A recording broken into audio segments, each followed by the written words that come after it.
Hello বন্ধুরা, good morning. তো আবারও চলে এলাম একটা নতুন ভিডিওর সাথে আপনাদের সামনে।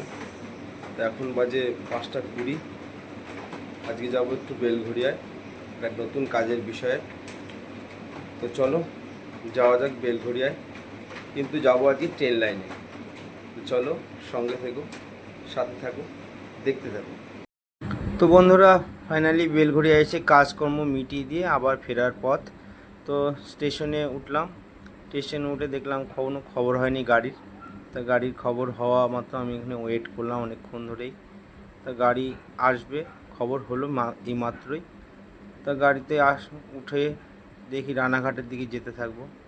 অনেকগুলো গাড়ি বেরিয়ে গেল। তারপরে গাড়ি এলো, গাড়িতে উঠলাম। উঠে অনেকটা দূর এসে এখন ঢুকছি পায়রাডাঙ্গা স্টেশন। পায়রাডাঙ্গা স্টেশনে এই দেখো, পায়রাডাঙ্গা স্টেশন পার হয়ে যাচ্ছি। গাড়িটা এইমাত্র ছাড়লো পায়রাডাঙ্গা থেকে।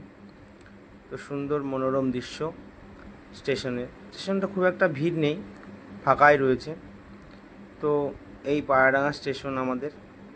স্টেশন ছেড়ে আমরা যাচ্ছি এখন রানাঘাটের উদ্দেশ্যে। এই গেটটা পার হলেই রানাঘাটের দিকে ঢুকতে থাকবো।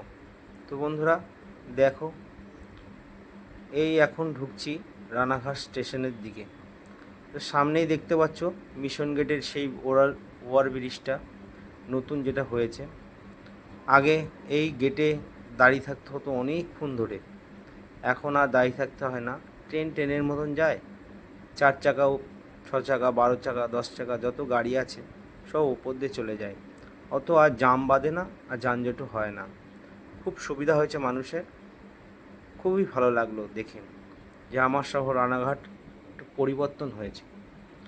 তো বন্ধুরা, রানাঘাটে ফাইনালি নেমে গেলাম। এই আমাদের রানাঘাট জংশন। নেমে এখন যাব একটু গ্যারেজে, ওখান থেকে সাইকেলটা বের করে বাড়ির দিকে যাব। ফাইনালি চলে আসলাম রানাঘাট হিজুলি। আসলাম এক মাসির দোকান, একটু চা খেতে বসলাম। চাটা খেয়েই বাড়ি চলে যাবো। এই দেখায় সেই মাসির দোকান, চায়ের দোকান মাসি, দেখতেই পাচ্ছ। খুব অবস্থা খারাপ, দোকানে সেরকম বেচা কিনা নেই। অল্প সামান্য মাল নিয়ে বেচা কিনা করে মাসি। খুবই গরিব দুস্থ। তো সঙ্গে থেকো বন্ধুরা, দেখতে থাকো। তো বন্ধুরা ফাইনালি বাড়ি চলে এসেছি।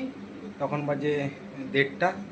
তা বাড়িতে এসে দেখলাম শুধু ভাত করা আছে। তোমাদের দিদিভাই শুধু ভাত আর কুমড়ো আলু ভাজা করে থুয়ে গেছিলো।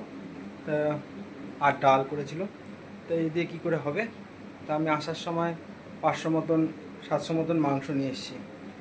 তা চলো মাংসটা কষাচ্ছি। দেখো এখানে আছে মাংস, পুরো ধুয়ে টুয়ে রেডি করেছি। এখানে পেঁয়াজ কেটে রেডি রেখেছি, আর এখানে মশলা পুরো রেডি করে রেখে দিয়েছি। আর এখানে ভাজি আলুটা, এই আলুটা ভাজা হয়ে গেলেই মাংসটা ছেড়ে দেবো। দিয়ে আমি একটু রান্না করে নিই, নাহলে এই দিয়ে ভাত খাওয়া যাবে না। আর ছেলে দুটো অনেক দিন ধরে বলছিল একটু মাংস খাবে মাংস খাবে, তাই ওদের জন্য না পারলেও অল্প করে নিয়ে এসেছি। তো বন্ধুরা সাথে থাকবেন, দেখতে থাকবেন ভিডিওটা। তো বন্ধুরা রান্না প্রায় কমপ্লিট। মাংসটা নামিয়ে ফেলেছি। দেখো কি সুন্দর কালার হয়েছে, একটু কমেন্ট করে জানাবে কেমন হয়েছে। তো খাওয়া দাওয়া করে নিই, পরে আসছি। সঙ্গে থাকো, সাথে থাকো। তো হাই বন্ধুরা, আবার ফিরে এলাম। তো দুপুরবেলায় খাওয়া দাওয়া কমপ্লিট করে ছেলে পড়তে গেল 3টে 5টার সময়। ছোটোটা আমার সাথে বসে বসে মোবাইল দেখছিল। দেখতে দেখতে ও বললো বাবা একটু খেলতে যাবো। বললাম যা, তাড়াতাড়ি চলে আসবি। আমিও ঘরে বসে বসে কী করবো, একা একা একটু ঘুমিয়ে নিলাম। তা এখন 8:45 বাজতে চললো। তো বন্ধুরা আজকের মতন ভিডিওটা এখানেই শেষ করছি। আবার নতুন একটা ভিডিও নিয়ে আপনাদের সামনে আগামীকাল হাজির হব। তো আপনারা সবাই ভালো থাকবেন, সুস্থ থাকবেন এবং সবাইকে ভালো রাখার চেষ্টা করবেন। আর খুব খুব করে ভালোবাসা দেবেন আর ভালোবাসা নেবেন। এই বলে আমার এই ভিডিওটা এখানেই শেষ করছি।